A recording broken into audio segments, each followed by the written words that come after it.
Chapter 8. Yasgur's Farm. San Fernando Valley, Los Angeles, July 1969.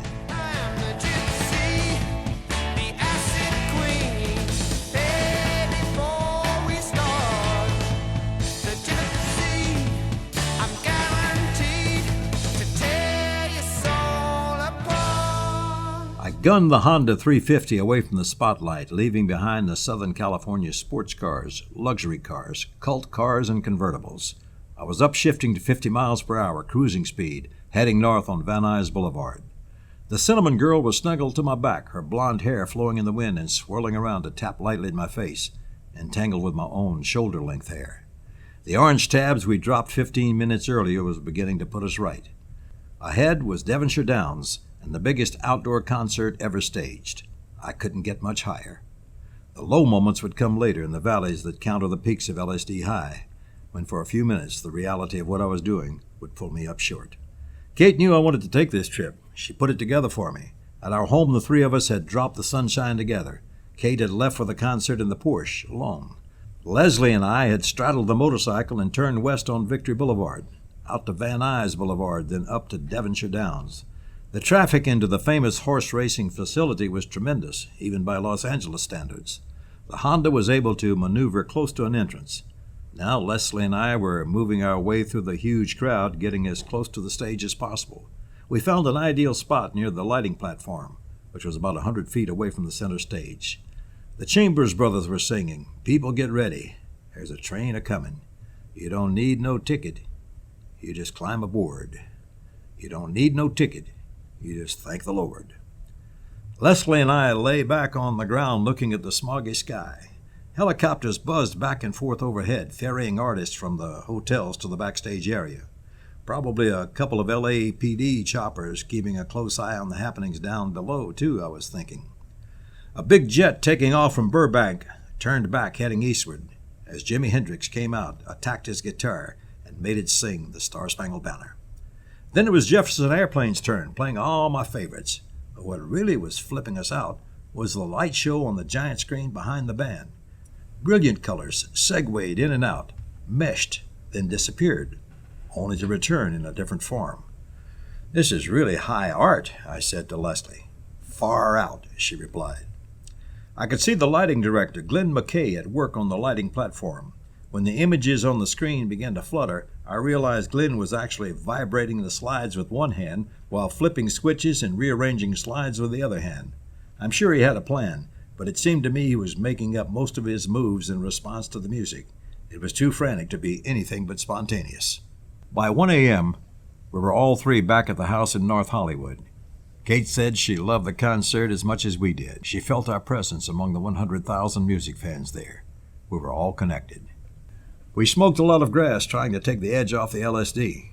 Slowly, we took off all our clothes as we lounged on the king-size mattress on the floor next to the glowing fireplace. Kate and Leslie stretched and arched before me, their blonde and brunette beauty contrasting in the candlelight. They looked at me and smiled. They looked at each other and giggled. When the dawn came creeping through the San Fernando Valley, the girls were ready to start the weekend. I was ready to sleep for a week.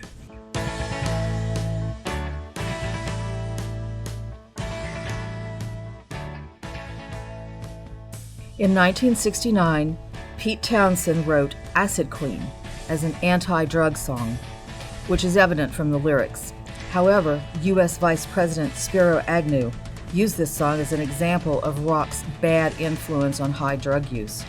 Spiro said this was exactly what we're running against in this country today. "People Get Ready" was written and recorded by Curtis Mayfield in 1964. In the 70s, he wrote the music for the blaxploitation film opus, Superfly. North Hollywood, Monday, July 21st, 1969. Must be those strangers that come every night. Those saucer-shaped lights put people uptight. Leave blue-green. I woke up to the sound of little kids laughing. Slowly, I turned over to see John David and Shell seated in front of the television set, headsets on, laughing at the cartoons. There was no sound coming from the TV. We had fitted them with headphones so they could get up and watch TV while we slept late. The headsets kept the cartoon sounds from filling the room, but it didn't stop the kids' laughter. While Kate and I played radio at the bottom of the church, John David and Shell would spend the day at the Montessori school. Today they would watch Neil Armstrong and Edwin Aldrin walk on the moon and take that giant leap for mankind. Those saucer-shaped lights put people uptight. Leave blue-green footprints that glow in the dark. I hope they get home all right. I filled the airwaves with as many space songs as I could, including David Bowie's Space Oddity. We'd been playing a ragged copy of the bootleg tape, another gift from WBCN. Bowie got a lot of underground radio play, but Space Oddity had to wait until the 70s before it became a hit. First, a guy named Elton John would have to pave the way with the song Rocket Man. Toward the end of my air shift, Kate came into the studio with a troubled look on her face. "There are some real weirdos out here," she said. "They say they're from the family, and they want you to play a tape they brought." I put Pink Floyd on the turntable. The whole side would play through, giving me enough time to check out the freaks.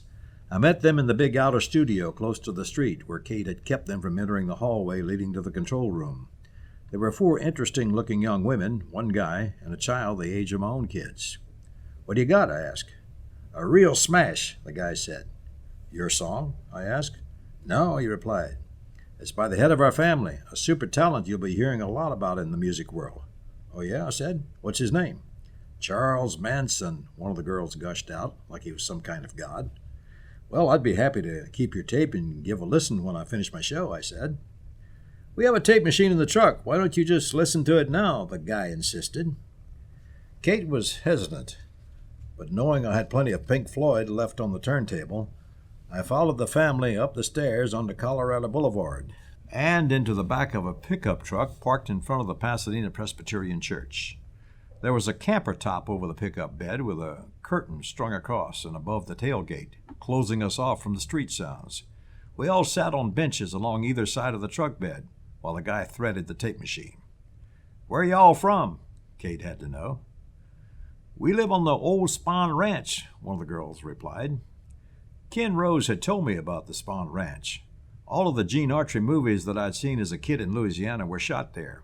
When Rose was a student across the street at the Pasadena Playhouse, he and classmate Harry Dean Stanton had put together a film project called Gold at Logan Creek.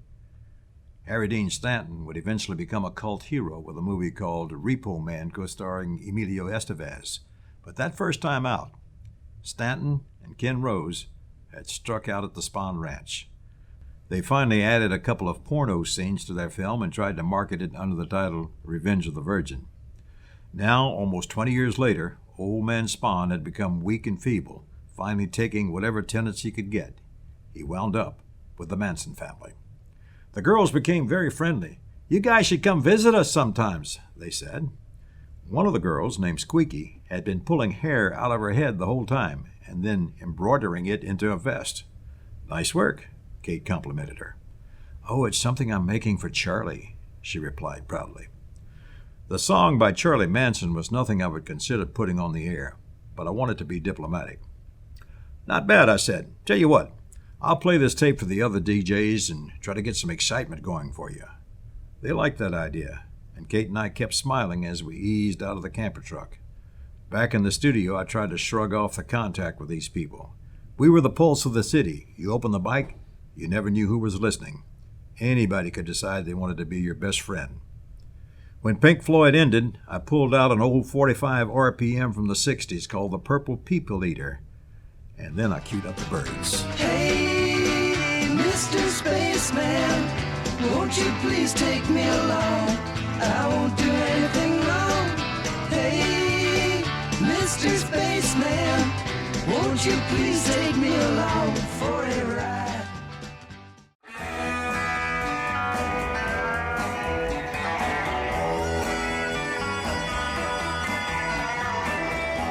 Los Angeles, early August 1969. Well, I'm about to get sick from watching my TV, checking out the news until my eyeballs fail to see. I mean to say that every day is just another rotten mess. And when it's gonna change, my friend, is anybody's guess. The news came clacking over the wire about the cult murders 2 nights in a row. The most famous victim was the motion picture star Sharon Tate, pregnant wife of director Roman Polanski. As a child, Polanski escaped the Nazis by walking out of their grasp. He'd come this far, only to have his life ruined by a freak named Manson, who etched a swastika onto his forehead, dressed in the trappings of the counterculture. For us on the radio who were fighting fascism with music, it was further proof that the 60s were the black hole of bad idealism. The whole decade would become a cliché, but it was real when it was happening. The protesters against the university's participation in developing bigger and better nuclear weapons at Los Alamos or Livermore laboratories, these protesters would be called cowards. America's youth would be charged with violating the government's academic freedom to perpetuate an insane policy that would either blow up the planet or, even in the best-case scenario, would cost billions to disarm and dispose. Vietnam became a domestic political war. The opposition would be under surveillance and investigated. Our phone records would be commandeered. Nixon and his men would grant no pardons. The love generation would be mocked and made fun of by people who couldn't understand that making love, not war, was not about promiscuous sex. It was the triumph of youth and life over age and death. It was a time of great spirituality. Millions seceded from a government of violence to drop out, live on the land, and tune in with the natural forces. Drugs, music, and freedom belonged to the young. Bright kids with open faces who were out on the street, riding in the car with the radio on. We were the keepers of the flames of truth. But already the hustlers and the hucksters were at work taking over our revolution. The top 40 stations had made Mick Jagger's country twang honky-tonk women #1. And right behind the Stones was Johnny Cash's brawling, fist-fighting tune called A Boy Named Sue. In Los Angeles, the news media were pumping up the unrest coming out of the south-central part of the city. A recurrence of the Watts riots looked like a real possibility. From now on, the flickering tube would bring the bad news. And Frank Zappa's Trouble Coming Every Day came out of the album cover and onto the turntable when I laid the needle in the groove. On any street, in any town, in any state, if any clown decides that now's the time to fight for some ideal he thinks is right. And if a million more agree, there ain't no great society as it applies to you and me. Our country isn't free, and the law refuses to...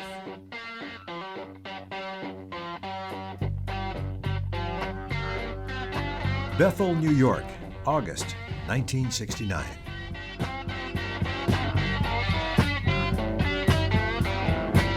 Well, I came upon the child of God. He was walking along the road, and I asked him, "Tell me, where are you going, Mr. Toad?" When Charles Lockwood Era called from Boston to invite the Pierces to an outdoor concert in upstate New York, we accepted immediately. We flew east from Los Angeles to Louisiana to drop the kids off with a family in Cajun country.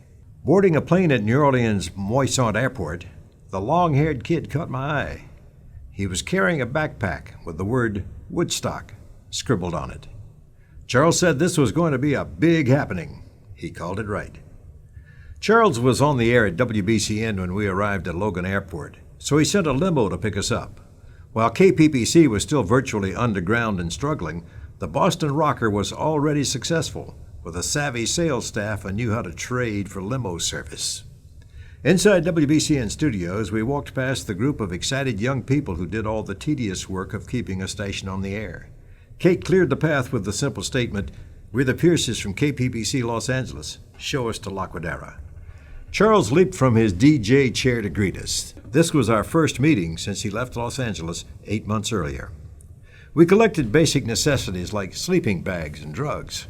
Charles's car was rolling on bald tires, so he borrowed a new Volvo from his buddy Harold Williams. We drove west on the Mass Pike, then wound our way through the green lush of another New England summer toward Bethel, New York. Traffic got heavier. Finally, by mid-afternoon, it was bumper to bumper, as thick as any L.A. freeway. Thousands were converging on this one speck of earth known as Max Yasgur's farm. When the line of cars, trucks, vans, and hippie buses stopped moving, we parked the Volvo on the side of the road and began the 6-mile hike, part of a steady stream of humanity, all heading in the same direction. As we approached the site, the flags and banners of the tents on the hillside came into view. There were geodesic domes and tie-dyed teepees looking like the inside of a kaleidoscope. There was something medieval about the scene, much like the KPFK Renaissance fairs in the dry brown of Topanga Canyon in Los Angeles. But this was on a much grander scale, in the green of upstate New York, as green as Louisiana Bayou country. My French-speaking ancestors once lived nearby. Here in the land where the last of the Mohicans had hunted, the gatherings of the tribes of the 60s was underway. We crossed the fences, or what was left of them, hundreds walking right past the broken-up ticket booths at the entrance gates. Obviously, it was already out of control. Reports of free concert was being joyfully bantered about. The promoters were going to take a bath, but what the hell do we care? We were all here, let's party. The sea of people on the hillside, rapidly approaching 400,000, was a sight to behold. Down below at the bottom of the hill was the gigantic stage of newly erected timbers with huge speaker towers on either side. The air of expectation was tremendous. Picking our way through the crowd, we slowly managed to get halfway down the hill. As we laid out our sleeping bags to sit on, the guy next to us handed Kate a joint and quipped, "Don't stop here. There's plenty of seats down front." This guy was eating pills out of a bottle. At first we suspected it was vitamins. Finally, we decided the guy was chewing speed. Sound tests were still being made when John Sebastian took the stage. Getting right to it, we all dropped a tab and began to come on in the middle of Richie Havens' set. Somewhere along, there was a warning about brown acid not being too specifically good. But no problem here. We had carried our lysergic acid from the coast, straight out of the California laboratory. It was Charles's first LSD trip. When light rain started to come down, he began to freak. The three of us covered up with a blanket with the music floating overhead. "What are we doing here, David?" Charles asked. "All these people around us." "They don't count," I replied. "The only thing that matters is who's under the blanket with you." We all hugged and felt the oneness. 8 years of friendship had laid the groundwork, and the psychedelic experience was bringing it all together as our brain energy worked overtime. The rain stopped, and people began moving around trying to get closer to the stage. The guy next to us kept repeating, "Plenty of room down front," grinding his teeth and gulping another handful of speed. Each blanket became a single-family dwelling. The path between blankets were driveways. The yellow umbrella up the hill was a landmark. Take a left there to get to the portalet. By the time Joan Baez came on stage, it was after midnight, and we were really flying. Her clear, sweet voice drifted out with Joe Hill. When she went into Swing Low, Sweet Chariot, it was very still and almost religious. The three of us could have forgotten there were 500,000 others. Charles had never cared for Joan Baez before, but now he was a believer. On Yasgur's farm, Arlo Guthrie took the stage.